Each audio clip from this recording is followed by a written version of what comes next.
Ladies and gentlemen, in the red corner, hailing from the state of Nevada, representing the Steam and Wise Guys, it's the always feared Vegas Odds Maker.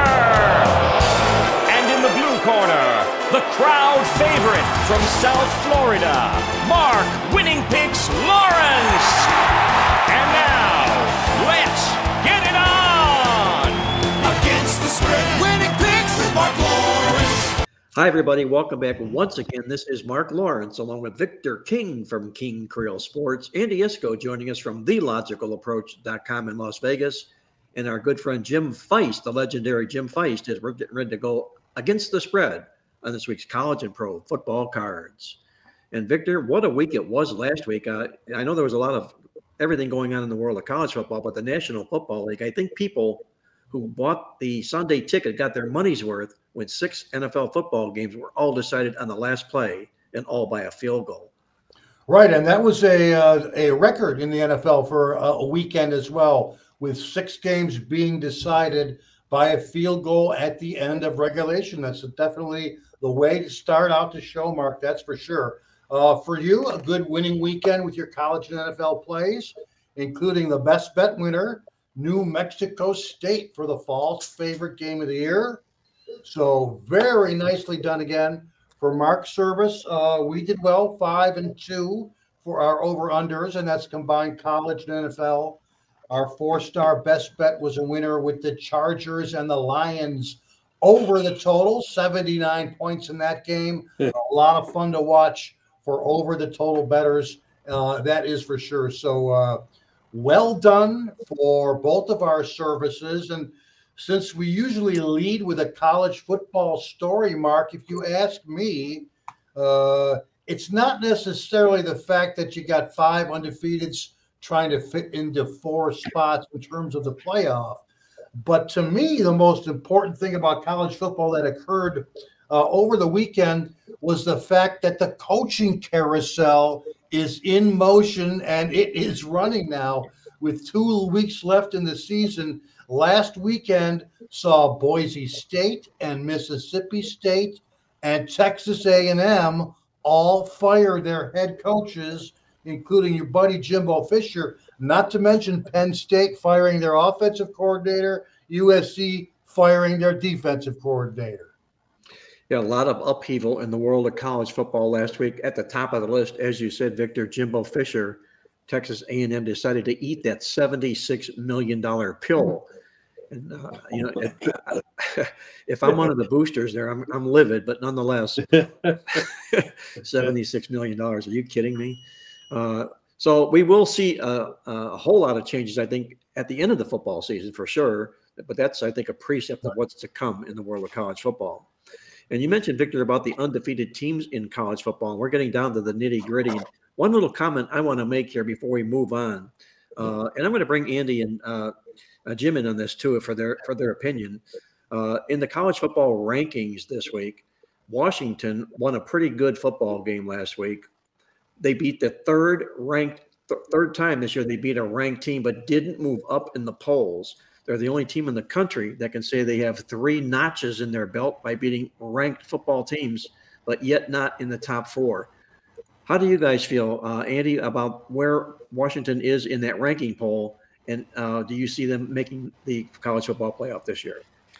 Well, I think a lot of it has to do with the fact that the polls are sort of fluid as far as we know that everything's going to be decided for the most part in a couple of weeks when all these conference championships are held. We know Washington or Oregon likely is going to have an opportunity.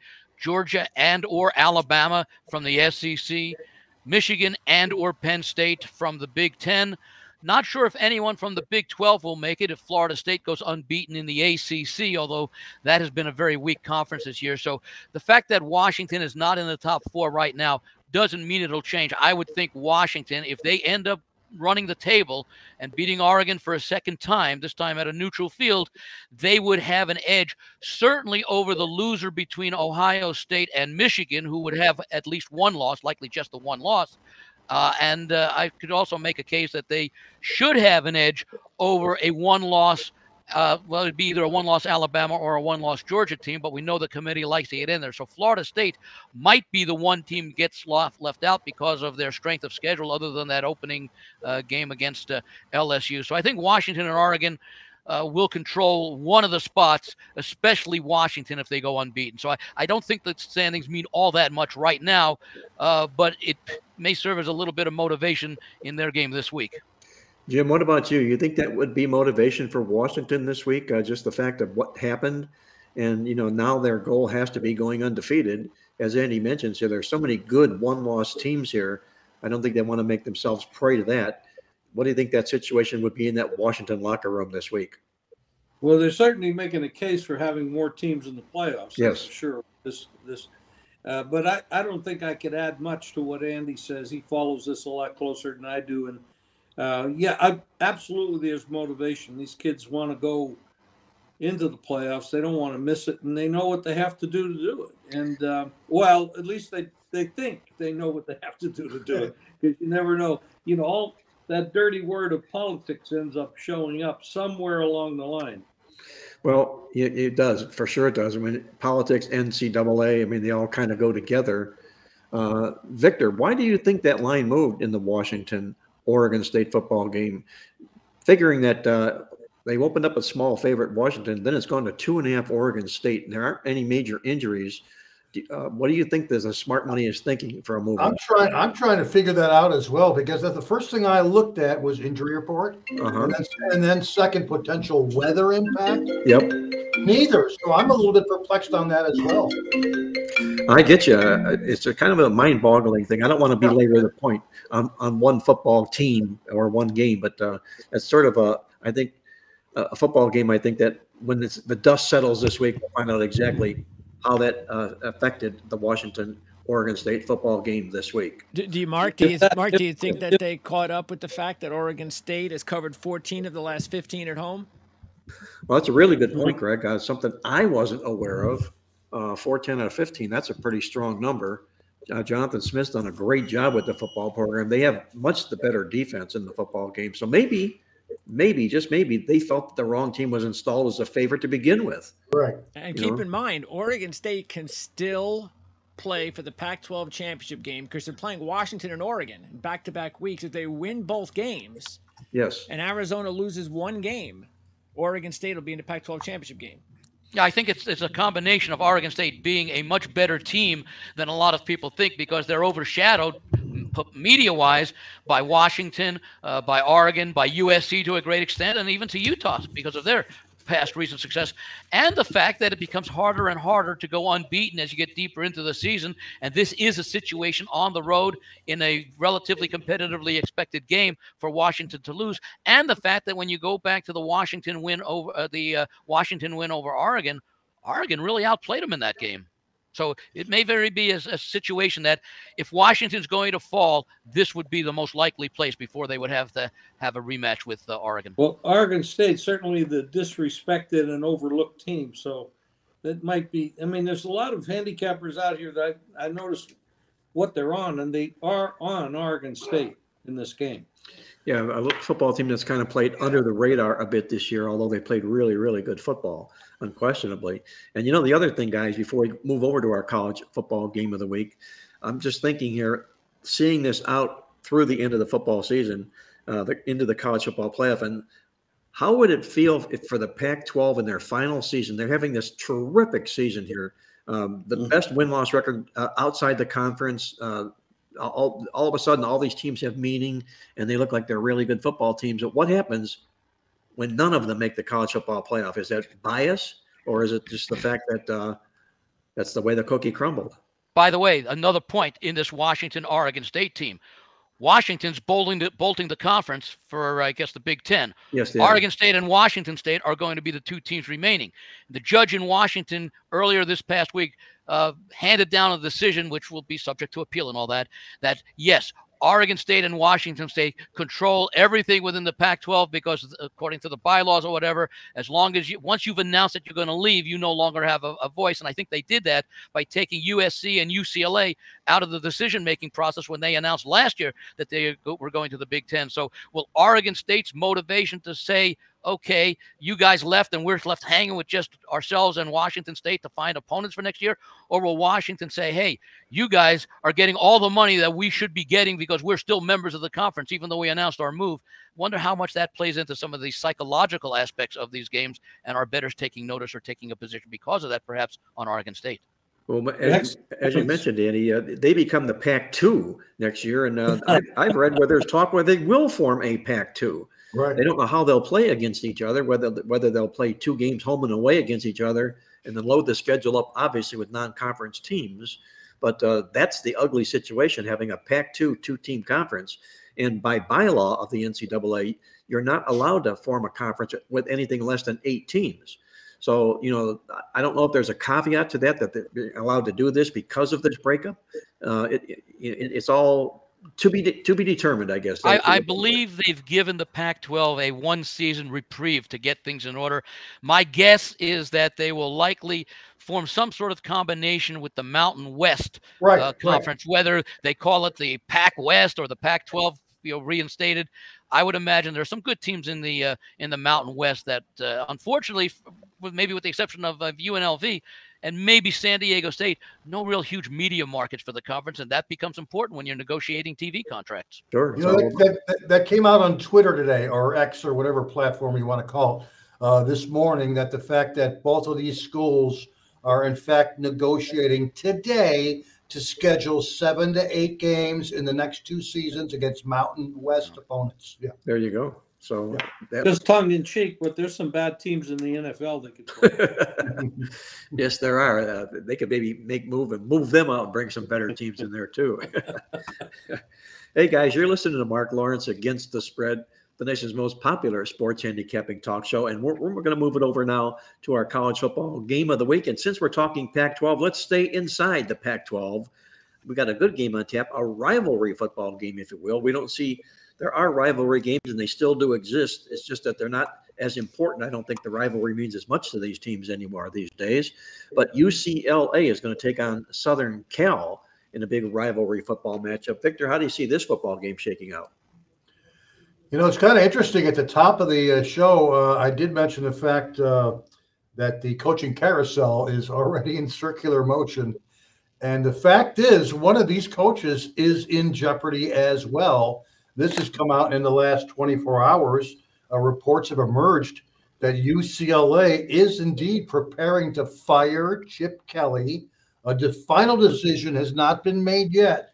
But if you want to talk about coaches on the hot seat, there's definitely one for you there in Chip Kelly. In regards to the game here, the UCLA Southern Cal, I believe it's a 3:30 Eastern. This is USC's final home game. And you got a clash of styles here that is very, very dynamic. USC, you know what you're getting.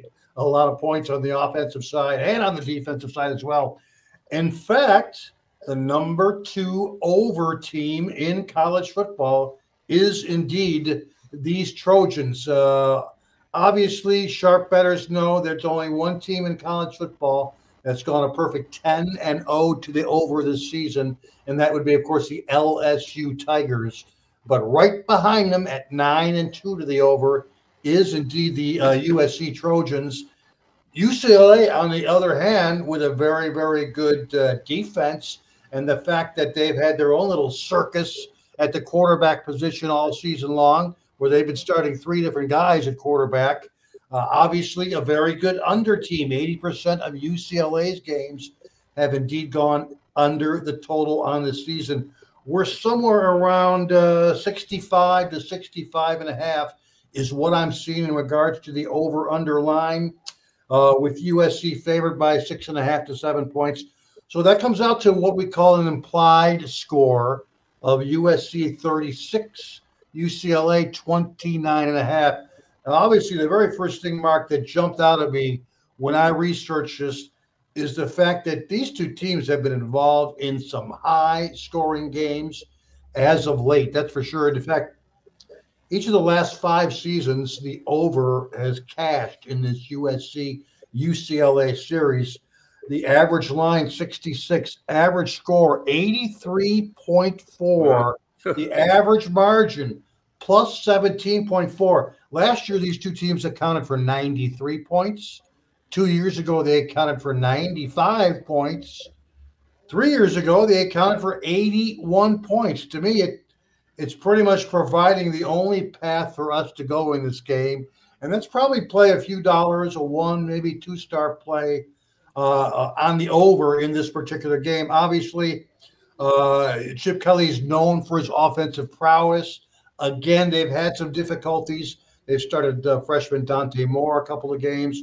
Redshirt junior Garbers has started 4 games.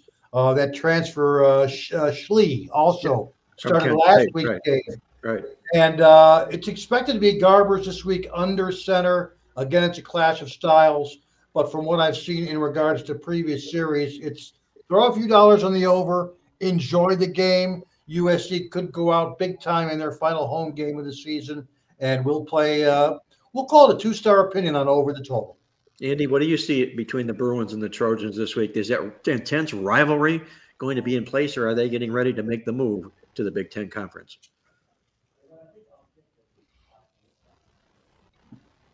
Did we lose Andy? That's the question. No, there we go. I had to step away and cough for a moment. Didn't want the world to hear that. I understand everything that Victor was talking about. It makes a lot of sense. I'm going to take a little bit of a different look at this game. Number one, I think there could be a correlated parlay opportunity here. If you like USC, you like the over. If you like UCLA, you like the under, because this is the best UCLA defense in many, many years. I mean, just look at some of the numbers that they have, and also its strength against weakness as far as UCLA on the offensive side of the football. They've got a decent passing game, UCLA, but their running game is really good, 180 yards per game, going against one of the 20 weakest defenses against the run, and that's USC, allowing 182. What that allows UCLA to do is, if they happen to get the lead, slow the game down and keep the ball away from the prolific USC offense. Now, the USC offense, by the same token, they are outstanding in the passing game, but they don't run the ball very well. They average about 150, but that's not the key point. UCLA allows only 69 yards per game, about 2.3 yards per rush, meaning that UCLA, the approach they should take is, USC, if you're going to beat us, you're going to have to show you can run the football, because we're going to concentrate on taking away your passing game and make you more one-dimensional and see if you can beat us that way. I've generally preferred taking points with the defensive team, especially when it's a better defensive team. So I'd be looking at UCLA plus those points. Now, I did mention a correlated parlay. I think it's more likely that UCLA could win a high-scoring game than USC could win and cover in a lower scoring game. So I'm not sure if I'll play the under, but I know I am on UCLA. Jim, it's kind of an oddball twist of a game. As Victor mentions here, Southern Cal brings all the tools to the table as far as overs go. You've got a UCLA football team who's got 163 yards a game, the better defense in the football contest. What is Jim Feist going to look at in a situation like this? The over, the side, or what do you think? When you look at this game, how closely you're looking at the strength of schedule that have accumulated these stats that you're talking about, where is the strength of schedule between these two teams? That's what I would look at. You try to go with the stronger strength of schedule as the determining factor which way to go. Good point between the two football teams. I'll look that up in our midweek alert newsletter, because we've got that all lined up inside there, our statistical newsletter, or you can also see it in the Logical Approach football newsletter this week as well. I encourage your listeners out there to download a copy at thelogicalapproach.com for that great football newsletter. I do take a look at USC having played the more difficult schedule. One of the things I like to look at is, what's the record of the teams you beat, and what's the record of the teams you lose to against everybody else? Now, UCLA's, and I only look at FBS games. So UCLA's won 6 FBS games against teams that are 29 and 25 against the rest of college football. Southern Cal, on the other hand, their 7 wins have come against teams that are 28 and 35 against the rest of college football. But it's the teams that you lose to that there's a little of an interesting dichotomy here. UCLA's 4 losses have come against teams that are 21 and 15. Southern Cal's losses, however, have come against teams that are 29 and 7. So, Notre Dame, for example, is one of the big components there. Washington is a big component there as well. So the thing is, USC has played the tougher schedule, but they've struggled against the better teams they faced on that schedule. Andy, what's UCLA's record going into this football game? Do you know it right off the top of your head? I know they are 6-4. They did not play any FCS team this year. So let's imagine that they beat Southern Cal. Now you put a 7-4 on top of the Southern Cal record here, and all of a sudden UCLA doesn't appear to be outclassed so much as to the teams that they lost to before, because they are indeed a winning football team. That's true. At the same time, USC's record against teams that they've lost to will also be improved from that 29-7, because they will have lost to a team that's now 7-4 at the time. Exactly. Yeah. So the schedule will be a lot more difficult. So it's a question of, do you go with the team that had the tougher schedule, which seems to me clearly to be USC, or do you go against the team that has struggled when facing strong football teams, such as the case of USC, that has not been able to beat that many winning teams? Well, if I look at the football game myself, I go back to my old rivalry matchup football days. And when I started looking at these games, the first checkbox list I would make would be the revenge factor, which UCLA holds. I would also look at the defensive in these two football games, which obviously UCLA has a big check mark in this particular situation here. And you've also got the fact that the Southern Cal football team has been struggling laying points. Their last 5 games this year, they've not cashed a ticket. So, it may be the USC players saying, thank God it's our last game at home this football season here, because it's been sort of a disaster, if you will, for the Southern Cal Trojan football team. I would love to know how well, or how much well-liked Chip Kelly is inside that locker room for UCLA, because if he's a well-liked man, and as Victor mentions here, those rumors are hot and heavy about replacing him right now. And with all the changes taking place in the world of college football, I wouldn't be at all surprised if after this game, Chip Kelly is no longer the head coach at UCLA, especially if he does not win the football game. You're tuned in to Marc Lawrence Against the Spread, the nation's most popular sports handicapping talk show, being brought to you by our good friends at uwager.lv. And only at uwager.lv can you get Friday night juice minus 105 on every play you make for the weekend on all your football games at uwager.lv. You can also pick up 75% free play and 125% casino bonus on your plays also at uwager.lv. Check it all out. Log on at uwager.lv or give them a call toll free. The number is 1-800-UWAGER. And guys, let's move over to the National Football League side of things, where when you look at the card, Victor and I were going a little bit back and forth about what game we're going to use, because there aren't all that many marquee games on the card this week. No. And, right. So if other than the one being played Thursday night.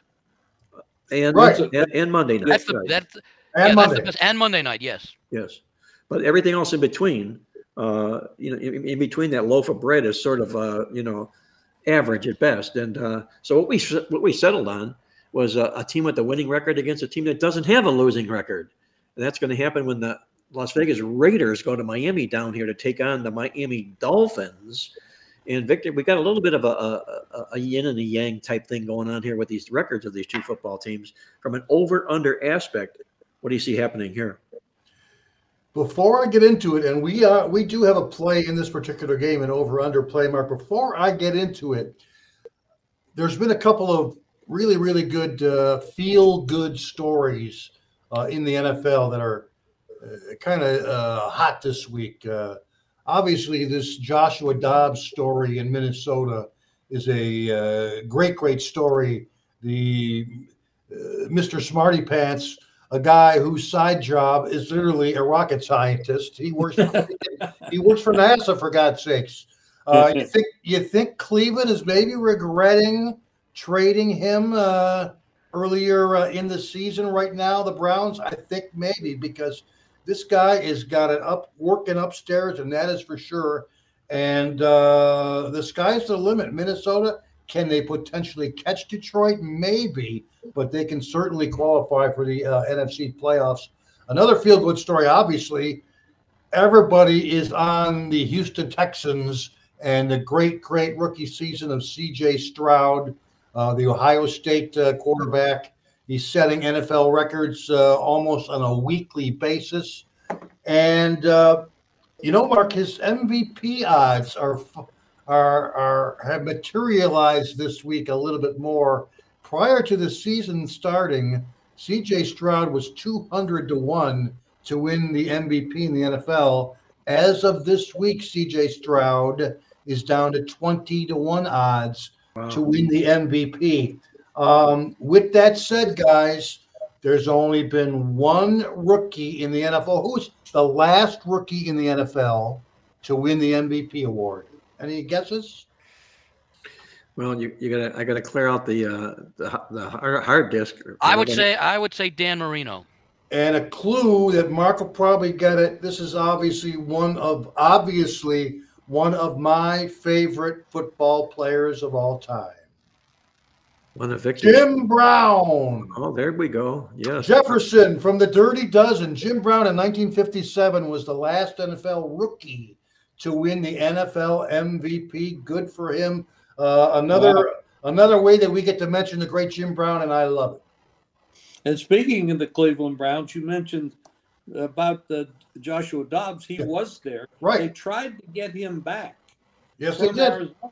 They did try, and he ended up with Minnesota. Right. And DTR is the reason that Cleveland got rid of Joshua Dobbs. His great preseason. Right. He had these fantastic preseason numbers. You're absolutely right, Jim. Yeah. Correct. So they got rid of Dobbs, thinking DTR is like the next coming.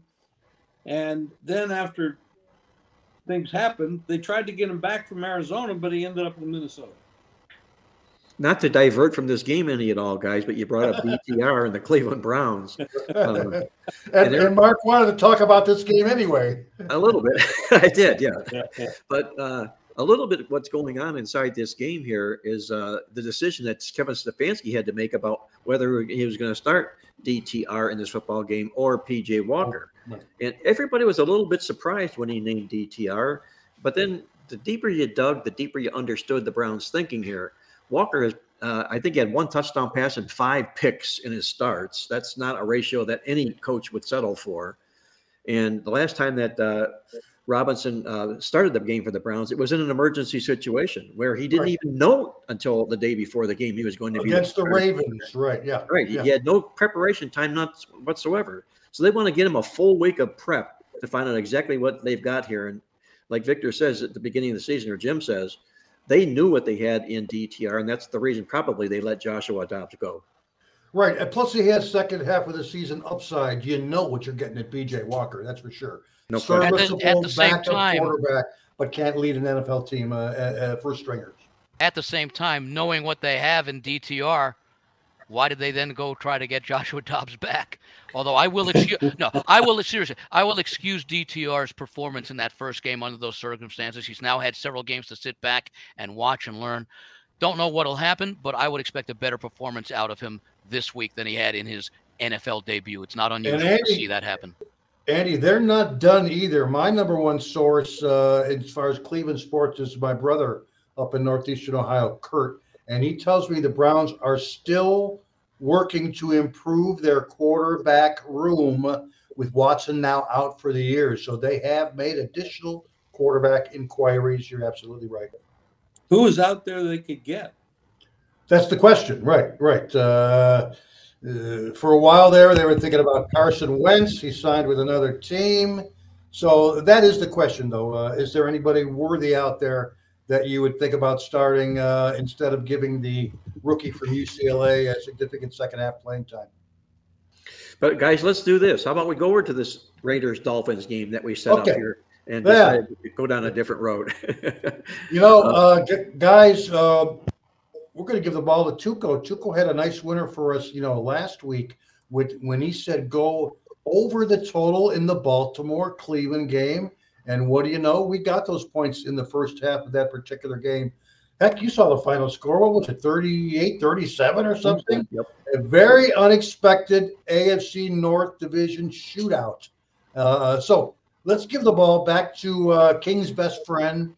And he wants a little bit of exposure with the number one scoring offense in the league. That's the Miami Dolphins. But Tuchel is a little bit wary of the fact that NFL second halves have been very low scoring this season. So that means Tuchel is playing over the total in the first half of the Miami Las Vegas Raiders game down here in South Florida. Our Dolphins had a week of rest. They are raring to go. It looks like Achane is going to be back in the lineup for the Dolphins, running back position, returning kicks as well. And I played this when it first came out on Monday morning. The line was 23.5. And that's a big line if you know your first half totals, because 24 is a very common number, particularly in first half scoring. I mean, take a look at some of the popular numbers that would have a game finishing on 24 at the half: 14-10, 17-7, 21-3. Those are all pretty much common first half numbers. Which, by the way, begs the question why they didn't set that line at 24.5. That's where we're at right now. Well, perhaps because they're playing a rookie quarterback for the Raiders side.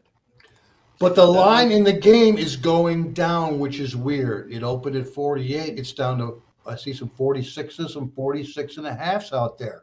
So there is a chance that if you shop around, you can still find a 24.0. And that's going to be the key number. At least if it finishes on 24, we tie.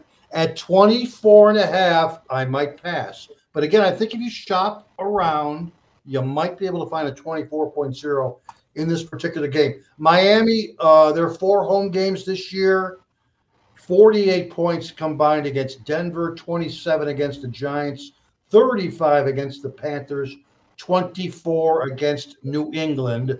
So they are a perfect 4-0 to the over in the first half of their home games. Now, the Raiders been playing some good defense. I certainly acknowledge that. That is for sure. They've been kind of neutral in the first half of their games as they average as a team 9.7 points per game. But their numbers are rising as of late. Perhaps that coincides with the coaching change and the fact that he's letting Aiden O'Donnell cook at quarterback for the Raiders these games. 12.3 points per game in their last 3, which is a good sign for us. And then on defense, the numbers are almost as good as the offense. Miami's second last in the league, allowing 14.8 first half points per game. Raiders are allowing 11.6 first half points per game. So again, Tuchel and I, we got our wager in at 23.5. If you can shop around, look for a 24.0 as we play the Dolphins and the Raiders over the total in the first half down here in South Florida. I like that Tuchel comes in early. Is there a team total in that game that you like?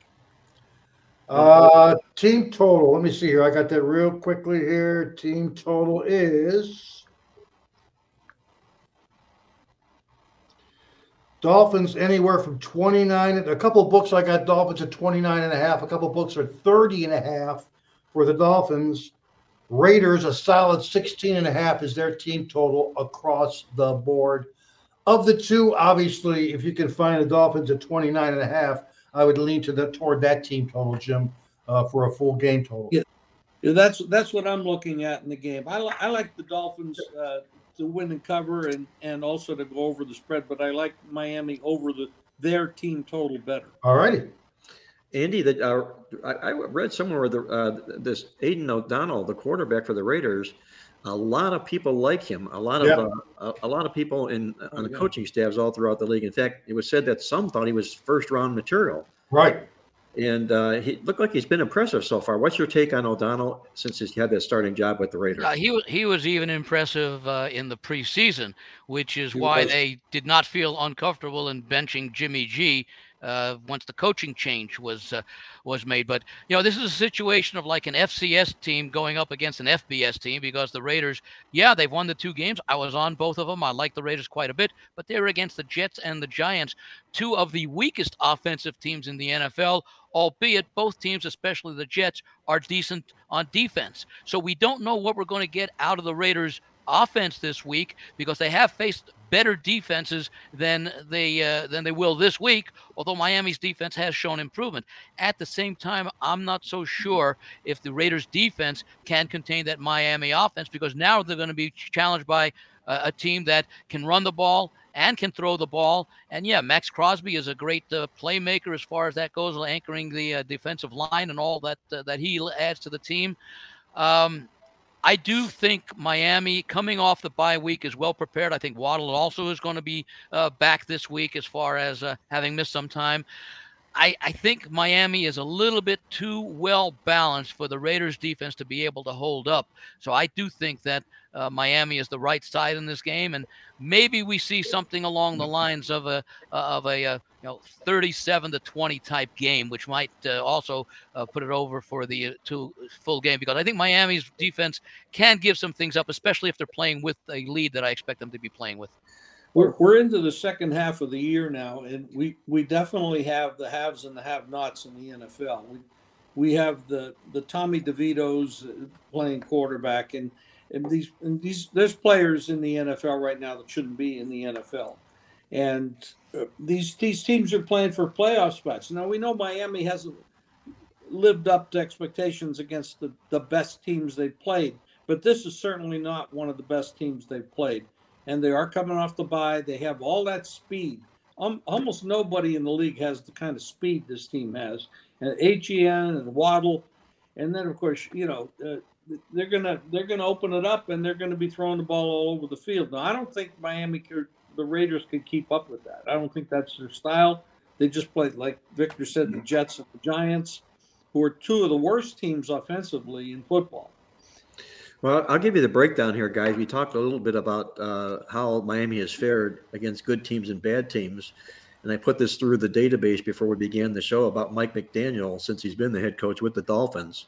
And when he's taken on teams that do not have a winning record, 500 or less, he's 13-5 straight up, 11-6-1 to the number. Those are really healthy numbers. Against winning teams, the Dolphins are only 2-7 straight up in those football games. So this is, by record, a team that they should be able to handle. That's the reason they're the big double-digit favorite. And also noteworthy, Mike McDaniel has really protected the home turf since he's been with the Dolphins. 10-2 straight up and 9-3 against the spread. It's kind of difficult for me to make the case for the Raiders here in this football contest with the Dolphins being rested like this, but I like what I'm hearing from everybody else with a report on this football game. Hey, guys, let's move it over now to Jim Feist. He did a great job once again recapping the NFL last week for us. He's got another recap on what happened in the National Football League last week. If you would, Greg. Good morning, everyone. It was a great week for picking winners in the NFL. Let's start out with a classic comeback, with the Cleveland Browns. Unbelievable. Against the Ravens, who are one of my favorites to be an AFC winner this year. But the Browns and Watson played better in this game than I've seen him in several years. Going way back to Houston when he played there. But the Ravens made some very uncharacteristic mistakes. That ball off the helmet interception just opened the floodgates, and they came flying back in, and they win the game. And of course, Pittsburgh, they do what they always do. They win ugly. They don't outstat anybody. Everybody gets more yards than they get. And they win. Just, it's classic the way they do it. They're not very good, but they're very efficient at their style. I don't know where Jordan Love gets all that offense, because he hasn't looked that good the whole year. But then again, you look back, and the previous game Pittsburgh played, they made Will Levis look good too. So I'm throwing a little bit of shade on the Pittsburgh defense. I can't say much about this New England mess. I'll let that for somebody else that knows better what they're going to do. Houston, Stroud is unbelievable. This guy, nobody expected. First of all, quarterbacks coming out of Ohio State never looked this good.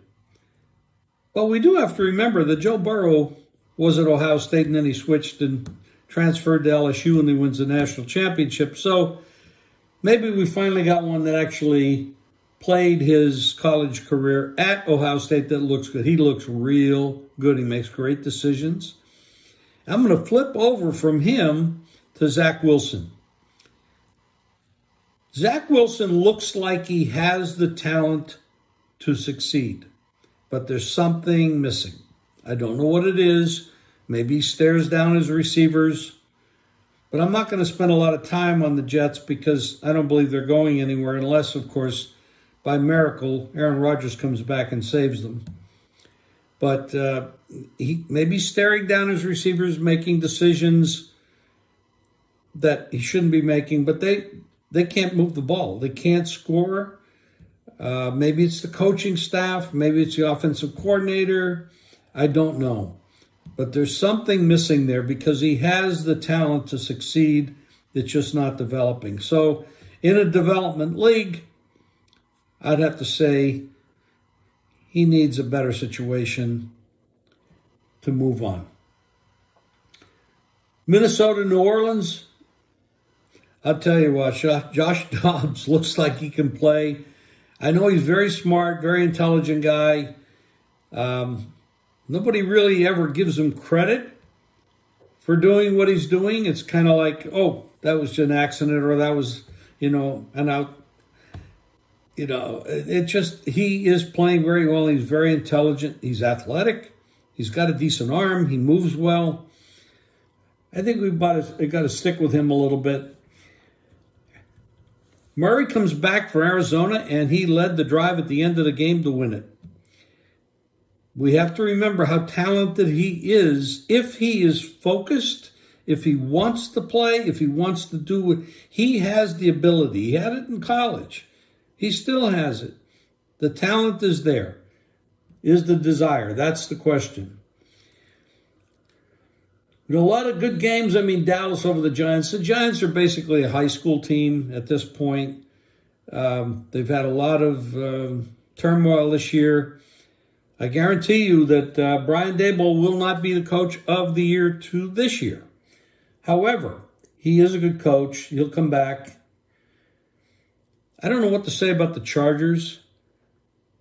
They got the defensive genius as the head coach, but they can't play defense worth a damn. They put up points. They got an offense. They've got talent. They got the quarterback. They got other players. But how about the Detroit? We never talk about the Detroit Lions. And they are playing extremely well. Their defense also is suspect. However, their offense has been terrific, and they like playing for their coach. That is a very sneaky team that people will have trouble with. If I could see what happens if the Lions meet the Dallas Cowboys in a playoff game. What do you do with that game? That would be very, very interesting. Actually, I look forward to that. But that's a first look in at what's going on or what went on this past week. Another right-on-the-money job by Jim Feist, as always. And speaking about, as always, Victor King in his NFL segment does a terrific job when he does his NFL over-under review and preview. Let's see what Victor has to say about the NFL over-under review preview this week. Hi again, everybody. It is Victor from Marc Lawrence's Playbook. I am your totals guy. Have been now for 20-plus years. We cover NFL over-under wagering with our Totals newsletter, the Totals Tip Sheet newsletter. And you see the headline over there, Best Bets now 6-0 over the last 2 weeks. So what we normally do with a little 7 to 9 minute segment here is that we will do a little bit of a review of NFL Week 10 action. We'll take a look at a preview of this week's Game 11 over-under action as well. Let's get into that. If you're not well-versed in your Latin, Fortis Fortuna adiuvat, it's one of my favorite betting expressions. Fortune favors the bold. We always remember that when we do our sports wagering. Now, again, the NFL overs, they made a slight comeback last week. You know, it's been a long time since we had a pro football weekend with more overs than unders. We got to pretty much go all the way back to week 2 in September for that last such week until last week, week 10. It wasn't what we would call an overwhelming weekend, but there were some high-scoring shootouts. 8 out of the 14 games did indeed going over the total. It was only the second week since week 2 with more overs than unders in NFL action. With that said, though, you know, some things never change, like the fact that NFL prime time, that's the night games, once again went a perfect 0-3 last week. And when I say 0-3, that means 0 overs, 3 unders. Heck, in the last 2 weeks, primetime games have gone 0-6 over under. That's nothing. Over the last 4 weeks, the last 11 NFL primetime games have all gone under the total on the season now. The night games, Thursday night, Sunday night, Monday night games on the year now, 7-25 over under. You know, if you're thinking of going over the total in an NFL night game, think again. Think about passing or perhaps joining us with many under the total winners in these primetime games. Again, week 10 was a good one with our totals tip sheet. We went 4-1 overall, including a perfect 3-0 sweep in our page 2 best bets. The good news for us, the totals tip sheet is finally back into overall profitability for the season. And not only that, but, you know, our King Creole game day service is in a really, really nice, solid groove as well. In fact, in the last 3 weeks in the NFL, our King Creole service, over of the week winner in the Chargers-Lions game. That was our 4-star best bet last week. We brought home the bacon, 79 points scored, a very exciting over of the week. 2 weeks ago, the over of the week was a winner in the Cowboys-Eagles game. And finally, 3 weeks ago, our over of the week was a winner in the Saints-Colts game. So again, you want to join us with our game day selections. Our King Creole selections are available each week at playbooksports.com. You can also access our handicapping selections every day by punching in our website shortcut. Just go into your web browser and punch in pb.buzz/VK, and you can get on board with our over-under selections, who are enjoying a very, very hot month of November, and that is for sure. So let's get into a little bit more of our review. Last week, we told you about the primetime games, 7-25 over under on the season. Last week, Sunday, late afternoon kickoff games went an interesting 4-0. All 4 of them ended up going over the total, while none of them ended up going under the total. Now, with that said, we've got a little bit of a we're going to take a look at each team's current home and road scoring on the season. It's a good time to do that. We're basically right at just about the halfway point of the NFL season. So let's take a look at some, in what's been a very underwhelming season in the NFL. Let's actually take a look at some teams who have had high scoring results at home this year. One of those is our local boys, the Miami Dolphins, who will be hosting the Las Vegas Raiders this particular week. Miami, combined points at home this year, they lead the NFL, 62.0 combined points per game at home. This week's over-underline against the Raiders is about 48 points. You can kind of see which direction that we are leaning in that one. Also high-scoring home teams this year in the NFL. Indianapolis Colts, a combined 57.0. Philadelphia Eagles, 56.6 combined points per game at home. LA Chargers, 54.0. Of course, last week's shootout against the Lions helped LA's home high-scoring numbers. They definitely did. Dallas Cowboys at home this year, 52.5 combined points per game. Arizona Cardinals, 53.0. Washington Commanders, 51.3. And finally, Detroit Lions, 50.1. Those are the 8 teams in the NFL that are averaging 50 or more combined points at home this season. They're basically the only teams that you want to look into when betting an over. Now, with that said, we'll take a look at the opposite end of the coin as well. Least combined points at home this season. Number 1 is the Cleveland Browns, and yes, they'll be at home this week. They're hosting the Pittsburgh Steelers. Deshaun Watson is out for the year. They're back to either P.J. Walker or the rookie Dorian Thompson-Robinson at quarterback. And Cleveland home games have averaged only 30.2 combined points per game. Guess which way we're leaning as they host the Steelers this week. Also, low-scoring home teams in the NFL. Tampa Bay Buccaneers, 32.2 combined points per game. Las Vegas Raiders and New York Jets, their home games this year, only 34.6 combined points per game. Carolina Panthers, same thing. Low-scoring home team, 34.8 for Carolina home games. Green Bay and Pittsburgh, they played each other last week. When both teams are at home, it's been low-scoring. Green Bay, 36.5, and Pittsburgh, 36.7. Those are the 8 teams in the NFL that are averaging less than 40 combined points at home this season. That's about all for our review. We're going to do a really quick preview. And normally we let you know what one of our totals, tip sheet, best bets are. But they've been so hot, we're going to keep that on the down low.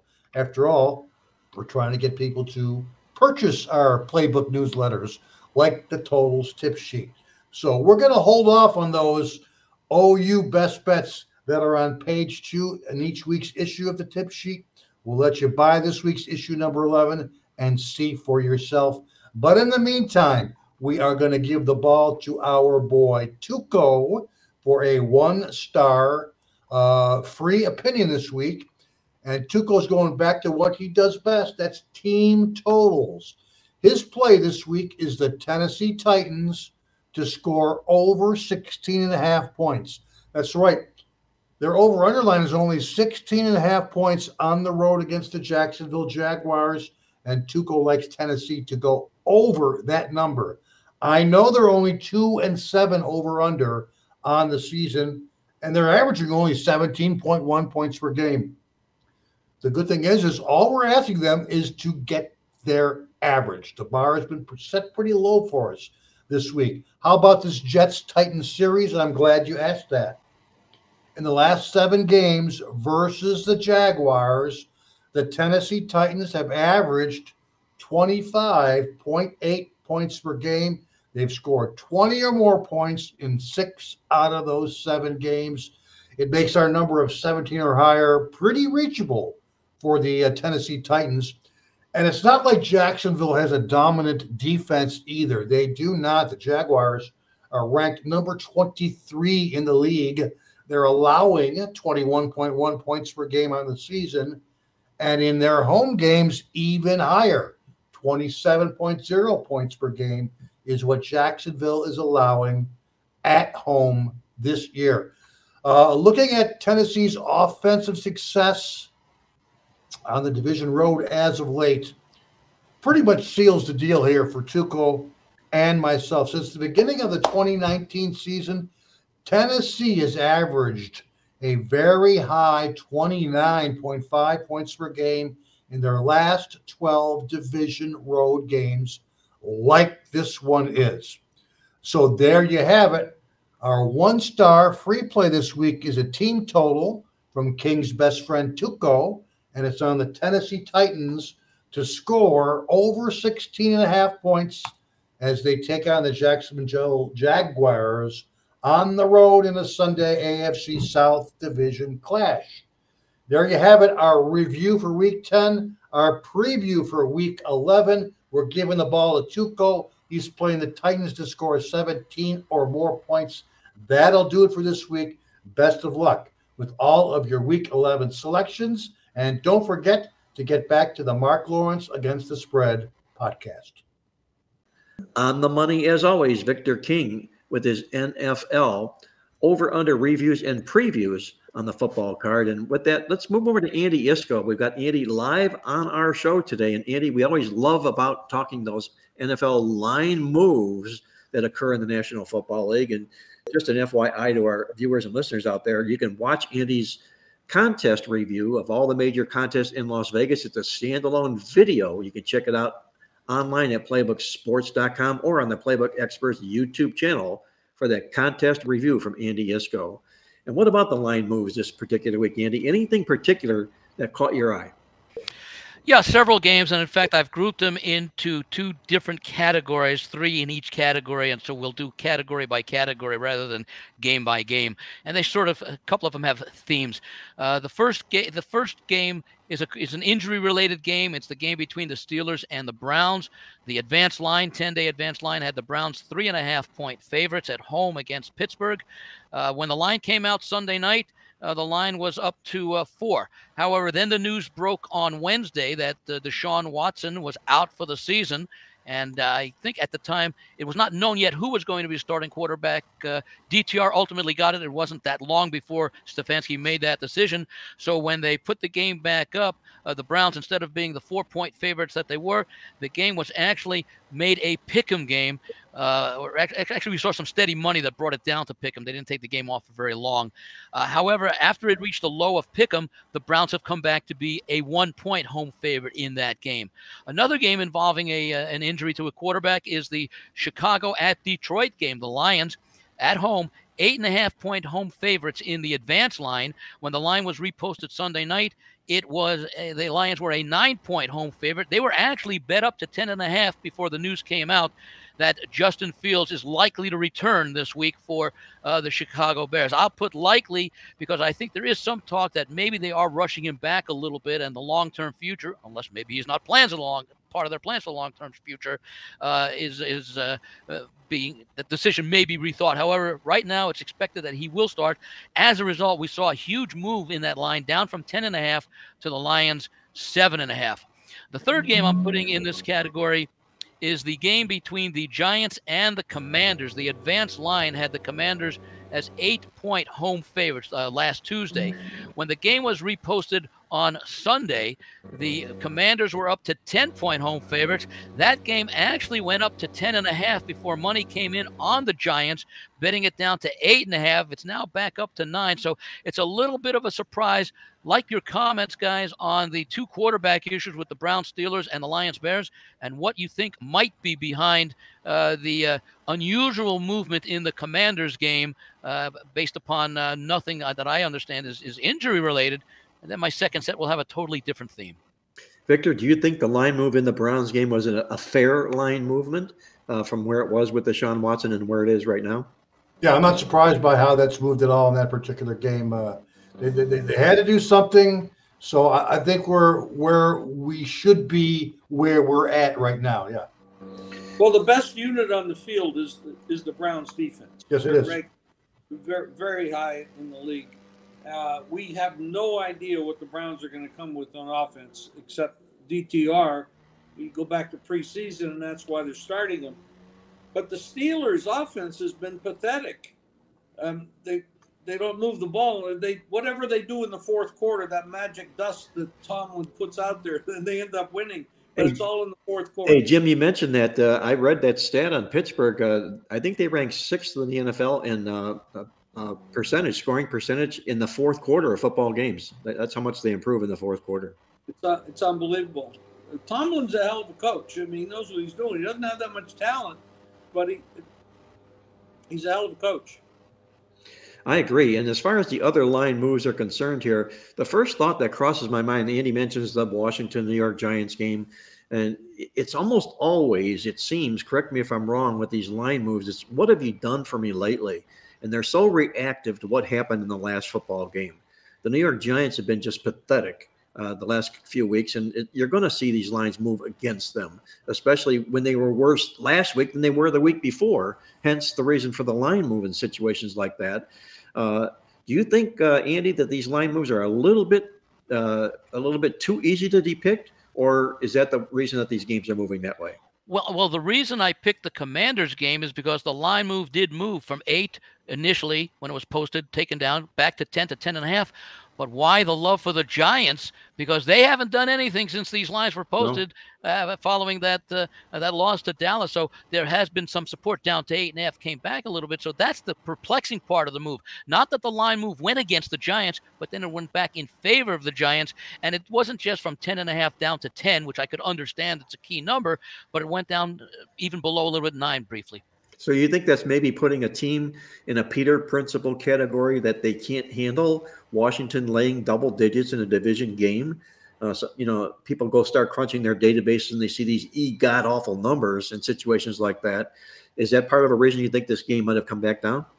I think so, because I think the initial reaction going in favor of Washington is that the Giants have not just been bad against Dallas. They've had some other one-sided losses. On the other hand, if you look at the 4 wins that Washington has, the largest win was by 8 points. They had a couple of 3-point wins. I had that 4-point win opening week against Arizona. And then even on this very same field, they gave up 40 to the Chicago Bears in a 20-point loss on a Thursday night.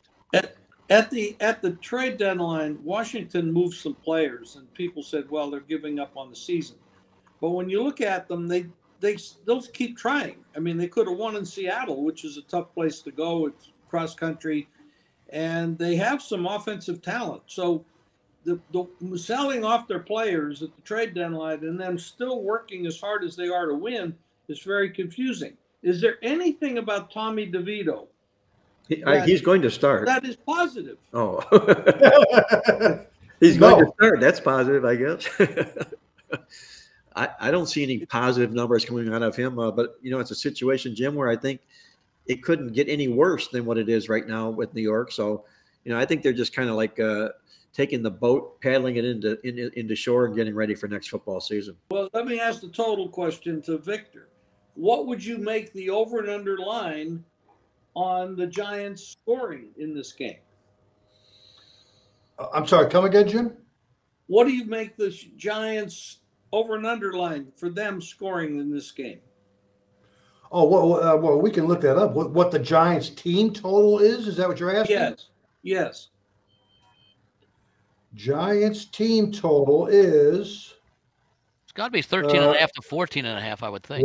Washington's 22.5 to 23.5, and Andy's right on. Pretty much 13.5 across the board for the Giants.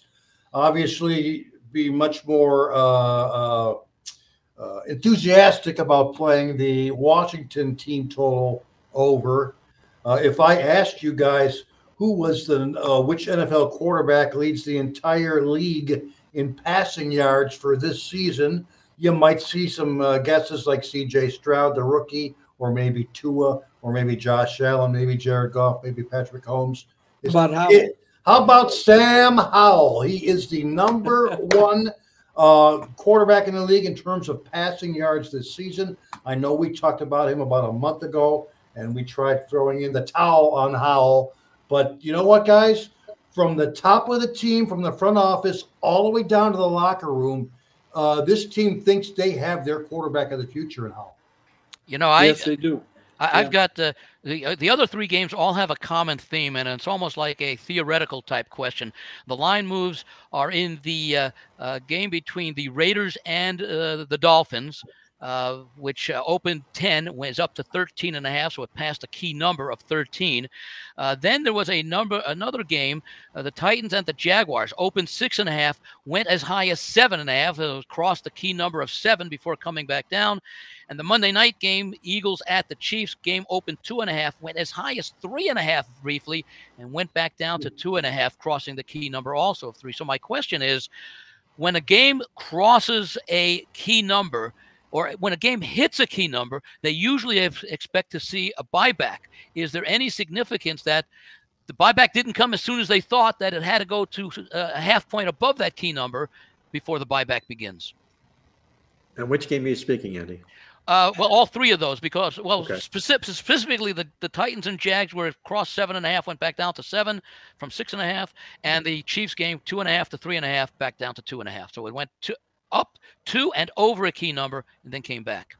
There's a couple different kinds of bettors out there, and they're significant money players. They have money and they put it out there. Some of them play just numbers, and they have no idea who the teams are. They just look at the numbers, run the stats, they come up with a number, and they make the plays. They don't care who a team it is. A, B, C, D. They don't need to name the Giants and all that stuff. The Cowboys. Other people just look at the teams and see and do the eyeball test of what they've seen, and then there's your combination players that do both, and they do it at the same time. When you look at the Giants, you can't make a case that they have looked like an NFL team. But if you look at the numbers, there might be numbers in the Washington scheme of offense defense, and you want to bet against them, and that's the same thing with all these teams. The Giants. I mean, how could you bet the Giants? It's 8.5 at one book right now. Well, they couldn't. There's some smart middlers out there too. Very sharp middling action, but middling is all about timing. But there has been some sharp middles. Andy just brought it up. You could have had the Jaguars minus 6.5, then turned around and bet the Titans plus 7.5 in that game. You could have done the same thing in the Dolphins game. You could have played the Dolphins minus 10, and you could now play the Raiders plus 13.5. Even the third game you mentioned, the Monday night game, you could have played the Chiefs minus 2.5, and at one point also had the Eagles plus 3.5. So there was some sharp middling going on, if you ask me, this week. Jim, you mentioned about some of the players don't even care about the names of the teams, and it's a little bit of what I do in the National Football League with what I call putting tape over the names of the teams and looking at the statistical performance of the teams to find out who exactly it is that's qualifying on the card each week. The thing that bothers me with the New York Giants is the fact that they went into Dallas last week playing with humiliating revenge from a 43-0 home loss, and they didn't even show up again. At what point do you say that enough is enough and you don't want to touch the New York Giants? Well, when you look at that, and you mentioned that, it's perfect. Is what will make them show up this week? That's my question, right? Really didn't. I watched the game. It was horrible. Yep. I mean, I rarely lay points, especially big points. And I laid points with Dallas last week. And we do have the haves and then the have-nots. When you look at these games, Miami, Dallas, there's teams that just are better than the teams they're playing. Jim, you laid all those points with the Dallas Cowboys last week. All I can think of is Roz, his beautiful wife, probably had the smelling salts out as soon as he made that play. By the way, you talk about the Giants and possible reason why there's some support for the Giants. You had DeVito come in cold 2 weeks ago when Tyrod Taylor went down, Daniel Jones went down, etc. They had a week to prepare to face one of the league's better defenses in the Dallas Cowboys on the road. Now they're facing a team that they're familiar with because they saw Washington earlier in the year. The defense played well. Giants won that game at home 14-7. So maybe it's a combination that the Giants acknowledge that they match up better. Well, most teams will match up better against Washington than they do against Dallas. And you've got a little bit more of an experience for DeVito, who doesn't have that. I don't know that he has that much of an upside, but I do see he does have some room for some slight improvement. And he'll be facing a team that the coaches just saw a few weeks ago. Andy, what else have you got on tap for the NFL line moves for our show this particular week? That's pretty much it. I will throw a little something in there. You mentioned the contest video that I do each week. Yes. We're working on something that we're not ready to announce right now, but I think that the listeners and viewers will find very interesting. Hopefully, we should get it started next week. It's sort of in conjunction with the contest video. Good. We'll look forward to that announcement, hopefully next week. With that, guys, let's move over to what we call our roundtable. This is a part of the show that I really like. I like it because we're not prepared for it. We get questions that are just thrown at us, and you get real honest answers without having to do research or time to do the research. And that's coming from our producer, Greg DePalma. And I want to bring Greg into the show right now. Greg, welcome to the roundtable. What's on your mind this week? Well, we may not have Greg here right now. I was pulling an Andy. Okay. Yeah, I sneezed. I didn't want anybody to hear me. Okay, there we go. Yeah. I wanted to remind our viewers that a couple of weeks ago, we talked about trying to get up to that 500 number as far as subscribers, and we are inching close to that number. So hopefully by the time we do the show next week, and that is something that we should definitely talk about before the end of the show, Mark, is when we're going to do the show next week, since it's a big holiday week. But hopefully I'm figuring Wednesday right now, Greg, if it's good with everybody. Okay. So there you go. Hopefully by Wednesday, we'll have that 500 number, and then we can start talking about 600, because we want to get to 1,000 before the end of the season by the Super Bowl. Okay, so I have to ask you, Mark, because there's a couple of trends I wanted to see if you. I know you probably don't have them right handy, but maybe Victor or you can take a look at them. But there, I think there's like a game or two where there are teams facing, including the Giants, 3 straight road games. Are there any trends out there that viewers need to keep an eye on regarding NFL teams that go into their 3rd straight road game? And while you look that up, the other one I wanted to ask you about, 2 more, and they had to do with the Monday night game. Is there a Super Bowl rematch trend? And we talked about the bye week coaches a couple of weeks ago. I'm pretty sure Andy Reid's pretty good at that, isn't he? Isn't he one of the? He's pretty good. Yeah, I'd say Andy's pretty good with bye weeks. But here's one thing about Andy Reid and his bye week, Greg, is the fact that the team he's playing is also coming off a bye week this week. Sure. Okay. And I looked at that in the database, and I looked at Andy's record, and it's really, really strong. I think it's 28-5. He is straight up in his career. But against teams that are coming off a bye week themselves, he's only 3-2 in those football games. So that added edge that he has perhaps isn't quite there when it comes to the other team also having, that particular edge as far as that's concerned. And I don't know, Victor, did you have a chance to look at the 3 in a row on the road? The thing that pops in my mind, first of all, is I look to always fade road favorites in their 3rd of 3 in a row on the road. It's taxing, it's tiring, and you're laying points. Probably in non-division football games, that would probably be my first best guess. I do got the database open. We'll go back.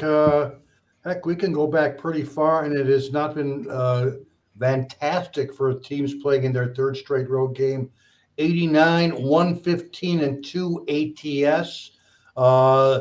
Slight lean toward the over. 104 overs, 96 unders. A little bit more overs as of late in the last 5 years. There are 2 such games this week, 2 teams playing in that 3rd road game. The Giants that you just mentioned being one of them, the other being the Tennessee Titans, who are on the road against the Jacksonville Jaguars. But it has not been a great ATS. Let me see. It's not been great in division games either. And these are both division games. Those teams have gone 43 and 69 ATS. So it does not bode well for grabbing the points either with the Giants or with the Titans this week. All right.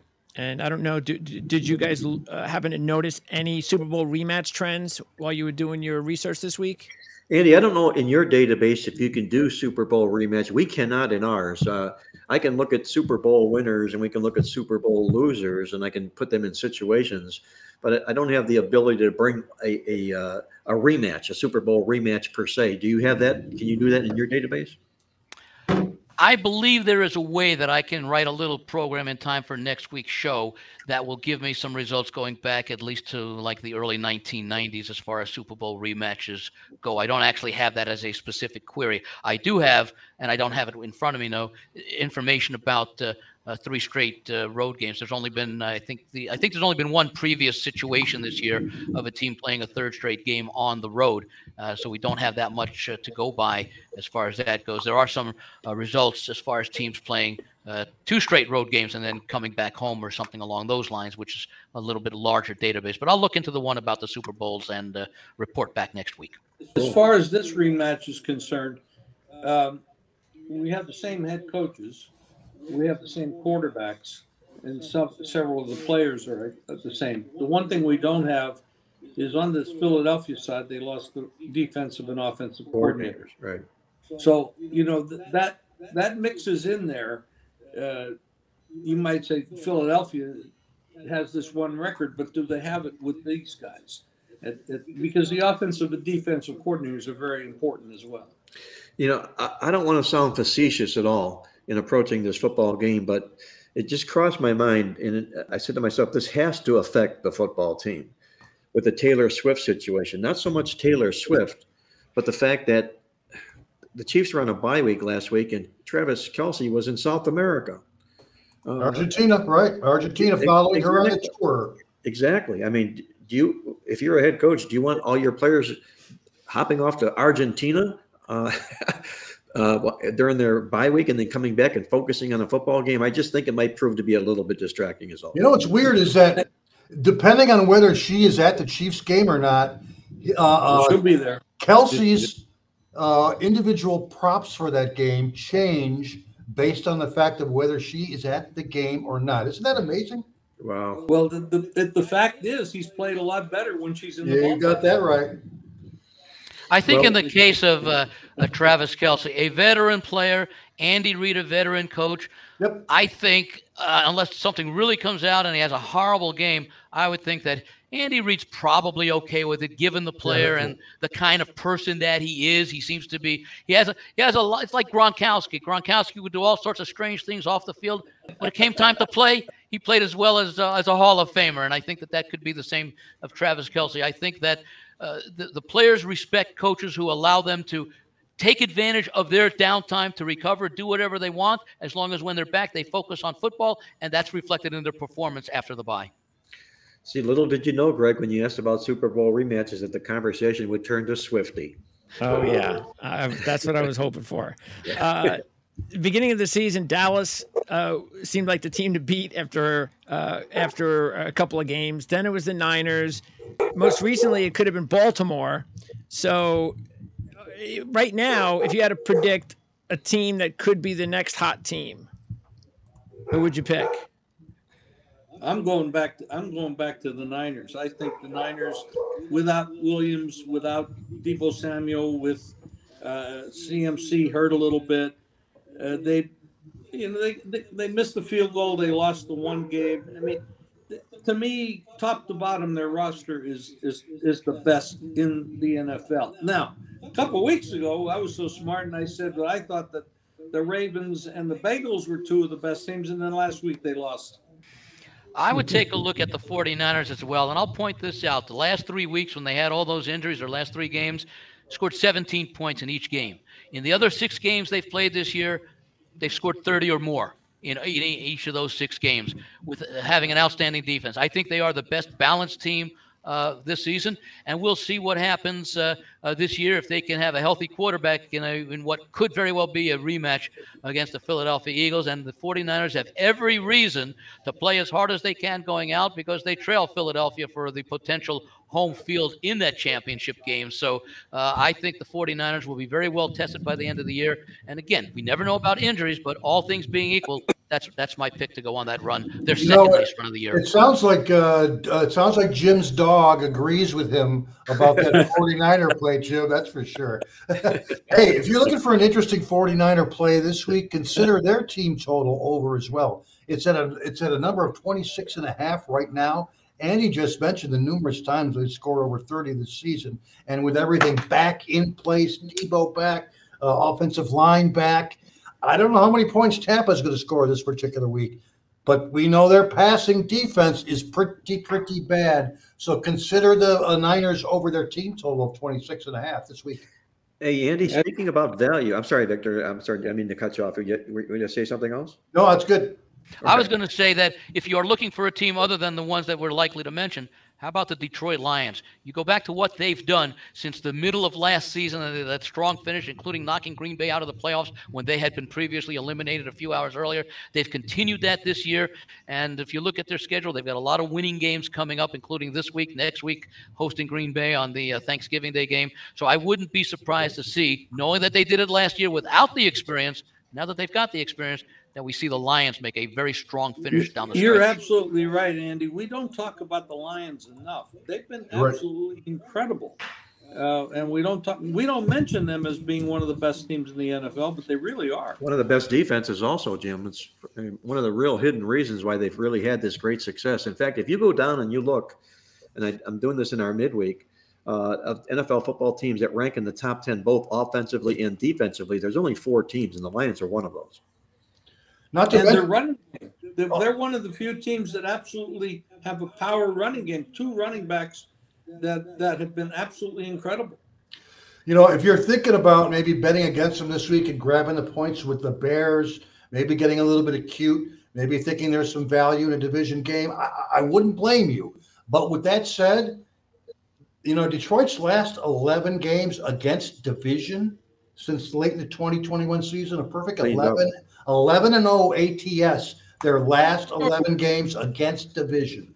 Wow. Yeah, wow. They weren't as good back when they started this week as they are right now. Exactly. Yeah, back in late 21 and early 22, they weren't a good team. But, and they also play 4 days later on that Thanksgiving Day, so they may just need to do enough to win the game without concerned about the number. Andy, let me ask you one quick question before we move on to Greg here. We talked about San Francisco and them being a team you might want to get on right now. And right now in Vegas, and I haven't checked, maybe you guys know, you or Jim know, the current Super Bowl favorite, I'm going to imagine it has to be Kansas City with Philadelphia behind them and then San Francisco. Am I correct on that? I don't have it in front of me, but I can check as you begin the next part of the discussion. Well, you'd have to think Kansas City coming out of the AFC, Philadelphia coming out of the NFC, and with a better record than San Francisco, that would probably be top the 3. case. Yeah. So hindsight being 2020, I guess my point being, how savvy or astute would a person have been to bet San Francisco after they had lost 3 in a row to win the Super Bowl, and what sort of a nice value position that would have been? I don't know how much of an adjustment there would have been made after the 3-game losing streak, A, because the books already had so much money on the 49ers, and B, the reason for their loss is somewhat understandable when you lose multiple key players. Good points. Real good points. The problem, apparently San Francisco doesn't have an adequate replacement for Williams on the offensive line. I mean, he's obviously one of the best, and some players say he's the best left tackle in the game. So if he gets hurt again, and Purdy then has to deal with the pressure, which he hasn't dealt with all that well, then this whole thing changes. Yeah, it's a real good point. Yeah, the condition of Trent Williams will probably determine how far San Francisco goes. Real good point, Jim. By the I'm way, currently seeing two favorites, guys, both at plus 480 to win the Super Bowl, and that is indeed San Francisco and Kansas City tied at just under 5-1 odds. Eagles at plus 575, just under 6-1 odds. The only other team that's under 10-1 odds is still that Baltimore Ravens team. I got them currently at plus 950. Where are the Lions? And then I'm showing I was just going to say Miami and Dallas both at 10-1 odds, followed by the Lions currently at 12-1 odds. That's a bet. We can make definitely the best odds. I mean, there could be some value there, yeah. Yeah, the only thing is the Lions have to jump over Kansas City and Philadelphia. I'm sorry. A Lions team that we point out only has one more outdoor game throughout the rest of the regular season. The Lions, only one. Wow. It's either at home in the dome or other road dome games. And by the way, you mentioned the Lions have covered 11 straight division games. Well, the reason why they're my top pick this week, Chicago 1-12 in their last 13 against the spread versus division teams. There you go. What a combination. So that justifies that line just about. That pretty much justifies it. I would like to ask this question. Why is Fields getting something? Now they've announced him playing. Right. Line goes from 10 to 7.5. Is Fields really that much of a positive influence on the Bears? Well, Jim, it's 2.5 points for a starting quarterback. That's really not a lot, I don't think, by standard. I mean, you'll find some other quarterbacks that are 4, 5, 6 point quarterbacks. He's obviously not in that class, but there had to be an adjustment of some sort. And he's got that running ability as well, which I think factors in more than most quarterbacks. True. Okay. Yep. All right. Before I wrap it up, college. All right. So which one of these, you got two big SEC teams, of course, Georgia, Alabama. They're on a collision course for the SEC championship. Georgia plays Tennessee this week. Alabama plays Auburn next week. If you had to put money, you were forced to put money on either Tennessee or Auburn to win against Georgia or Alabama, which one of those teams would you put money on? I would split my bet equally between the two. Really? You mean on the money line? Well, again, if you play them twice and you win once, you win, right? With the big money line proposition plays. Auburn's a big rivalry game against Alabama. They come with everything they've got every time they play. You got Tennessee, a really solid football team, off an embarrassing loss, taking double digits at home. That's attractive as well. So that's a good question. I'll throw it out to you, Victor. Who would you play? I would lean Tennessee. I'm very surprised by their improvement on defense this season. In fact, they have a actual better defense than Auburn. So I would lean ever so slightly toward the Volunteers. Andy? I might take a look at Auburn. They've got a new coach this year. Was it Hugh Freeze? Yes. Who's had success in big games before. Alabama still has some question marks about the strength of their offense. I don't really like this Auburn team. I mean, I'm going against them this week with New Mexico State, largely because it is a flat spot for Auburn with the game against Alabama coming up. Georgia is peaking at the right time of the season. We saw them struggle early on. In fact, when they played Auburn, they struggled to a 27-20 win. They did give signs of what, and remember, they were replacing Stetson Bennett, the quarterback, who not the greatest athlete, but a player that the players played for. So that took some time for the new quarterback situation to resolve itself, to work itself out. And that game against Kentucky, when Kentucky came in there unbeaten and was 51-13 Georgia started a nice little run, got a couple of tests that they really didn't struggle with as far as pulling away in the end. So I'd be surprised if Tennessee, especially, for example, the fact that they lost to Missouri is no big deal. Missouri is a very good team, but the fact that they were basically non-competitive in that game gives me some concern. Which one of these college, if you're the next, A&M might be the team that is going to have the best job opening. And let's say they are. Which one of these head coaches would you, if you were the AD, which one of these head coaches would you hire over the other? Chris Kleinman, Matt Campbell, Lance Leipold, Jeff Traylor, Willie Fritz, Eli Drinkwitz, Mike Elko, or Barry Odom? Well, Odom's got a few miles on him. I don't know if he fits the MO per se that they would be looking for at A&M. And you've got Leipold and Kleinman playing one another this week. You know, maybe the winner of that goes a long, long way towards answering that. But I'm a big Kleinman fan. I'm a big Leipold fan here. So probably my vote that way. And we don't know yet enough about Elko. He's done a terrific job with Duke so far. I would tend to agree with you that both Kleinman and Leipold are excellent candidates. Of course, the one I think that A&M is probably most interested in is over at Clemson right now in Dabo Swinney, who I think has some ties to A&M and has been mentioned as a possible successor. By the way, you know, you talked about at the start, Victor, these coaches, or maybe it was Mark, talking about the coaches getting fired with like 2 weeks left in the season. Yeah. Why not just let them play out? And I'm wondering if they're starting to do that to give other coaches who might be interested in opportunities added time to prepare for those openings, especially in A&M and even to a lesser extent the Boise State for let's say a group to address their buyouts, right? Exactly. Yeah. Good, real good. I'd like to ask a question. Sure. There's been a lot of controversy the last few weeks about Jim Harbaugh. Does anybody have an opinion as to what might happen with him and whether he'll be in the NFL next year? I think if you polled Andy, Victor, and I, there would be 3 votes for the NFL, I think. I don't see him, 1, staying at Michigan, or 2, going to another college football team. Yeah, he'd have to have the perfect job, though. And that's – so what would that be? I mean, would it be Vegas? It's possible. Well, somebody's going to pay him a lot of money. Yeah. The Chargers would be a great place because that would be a huge upgrade, probably as big a huge upgrade in coaching as could be possible right now in the NFL. But the I would agree with that. Yeah. You know what though? One of Jim's favorite coaches, I just heard it within the last 24 hours. I've heard is almost a slam dunk to be coaching the Chargers next year, and that's our buddy up in New England. From what I've heard, Belichick is out, and if he wants the Chargers job, it's his. I have to correct you. If you mentioned my favorite coach, that is not no. I was being a little sarcastic there, Jim. Okay.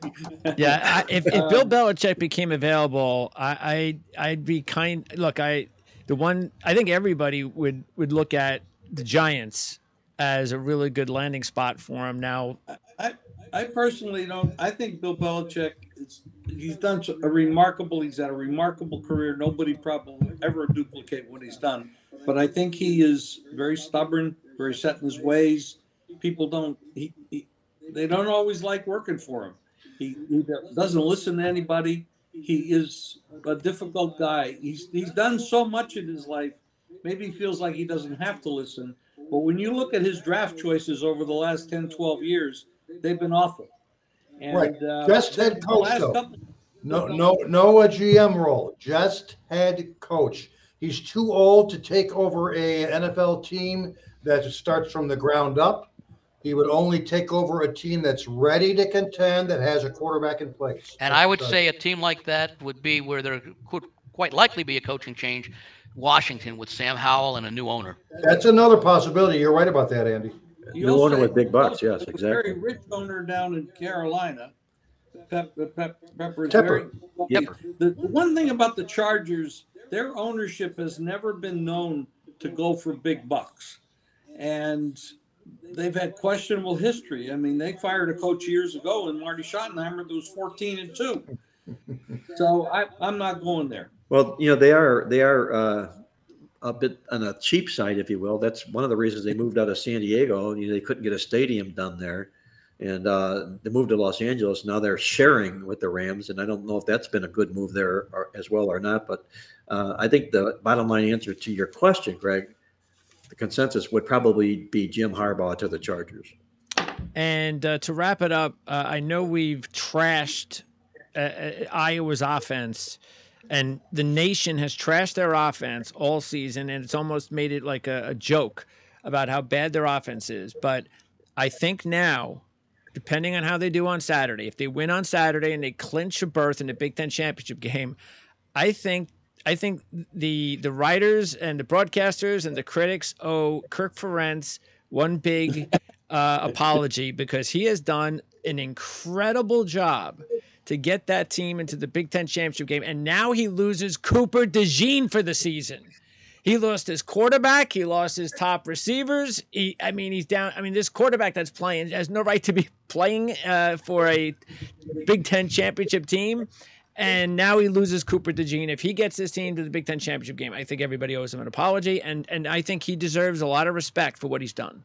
Well, I think he owes an apology to the world for keeping his son on the coaching staff as long as he did. Yeah, well, that's the thing.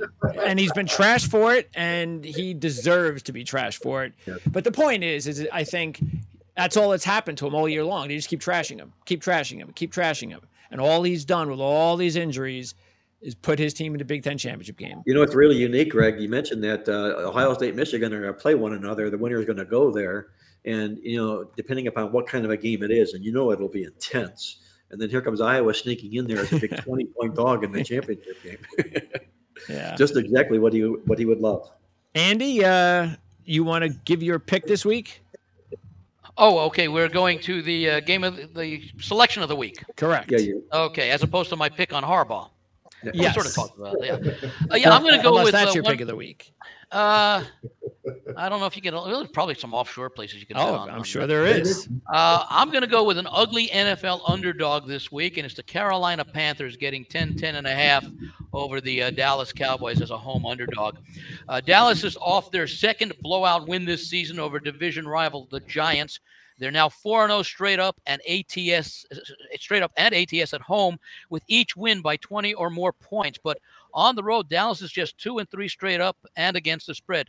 Now, whereas the losses at San Francisco and Philadelphia are certainly understandable, the loss at Arizona is not. That loss happened in week 3, right after they had outscored the Jets and Giants 70-10 in their first 2 games. In fact, road favorites that won their previous game by 21 or more points this year are just 1-8-1 against the spread the following week. Dallas would have almost qualified as one of those losses, but their win over the Jets was by 20, not by 21. So that's not in that database, or it'd be even worse.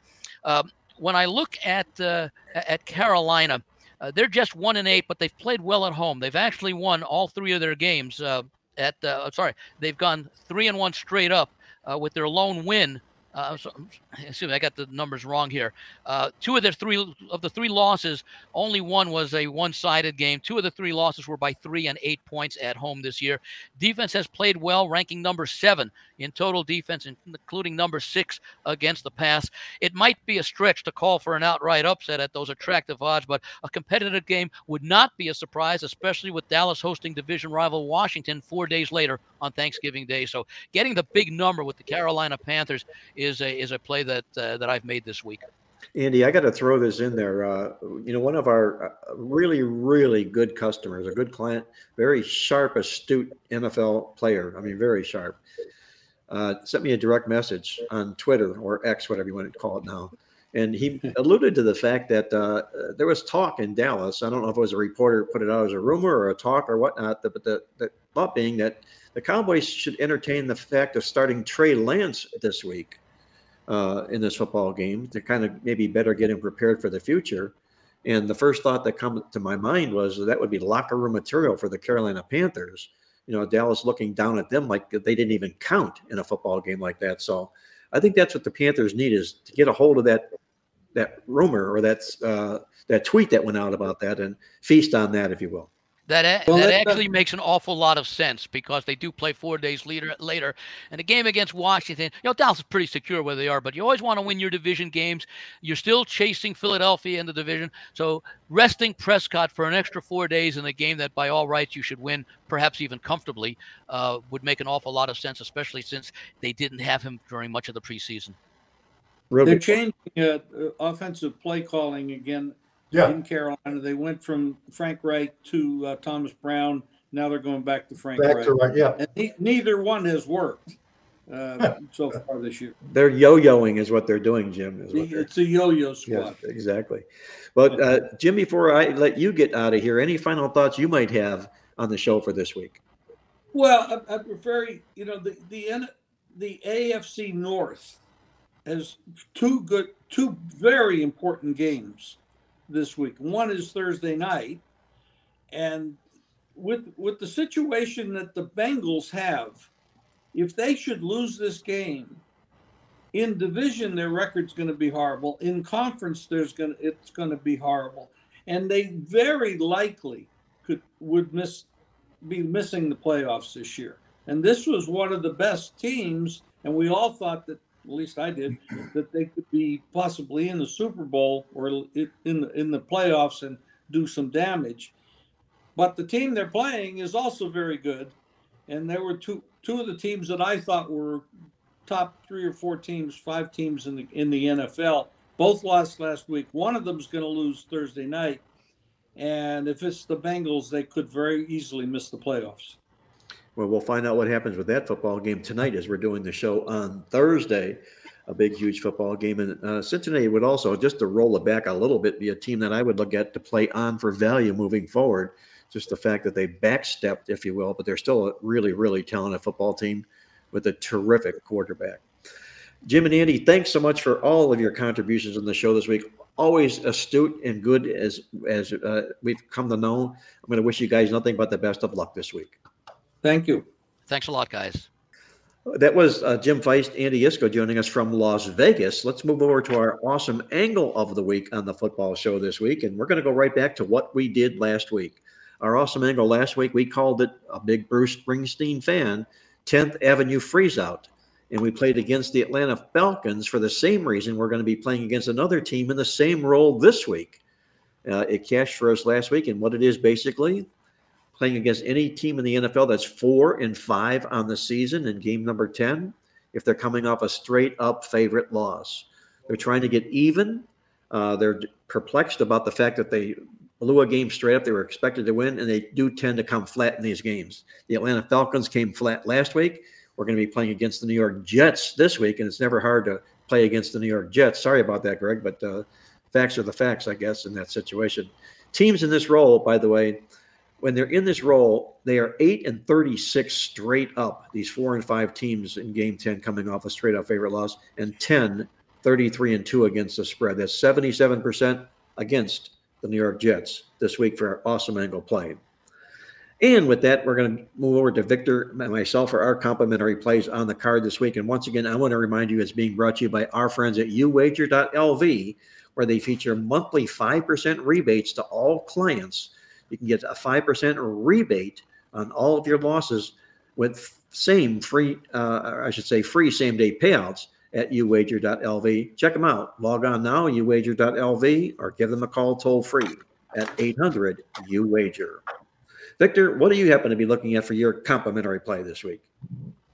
Well, Mark, first off, our 4-star NFL over of the week. It's already up on the website, playbooksports.com, or our website shortcut where you in your web browser, you just type in pb.buzz/VK, our website browser. Last week, it was the Chargers-Lions over for our over of the week. That was a W. 2 weeks ago, it was the Cowboys-Eagles over. 3 weeks ago, it was the Saints and the Colts over. So we're going for 4 straight overs of the week in pro football. Again, check it out at playbooksports.com. And you also want to check out, Mark, some of our newsletters. Now, best bets, what does that say? 12, 5, and 1, 70% last 3 weeks. Totals tip sheet newsletter. Best bets 6 and 0 last 2 weeks. Mark, these things are too hot to handle. These newsletters, they're too hot. I love it. Hey, this is the optimum time to check out our weekly publications. We're on a big time roll. November's been a great month for both publications, not to mention Midweek Alert, not to mention the Wise Guy contest as well. For our free play this week, I was going to give out one of our selections in the Totals Tip Sheet newsletter. I'm not going to do that. We're too hot. If you want this week's winners, it's only $11. Just pony up, right? But I am going to take a look at a game that made it as one of our final team totals this week.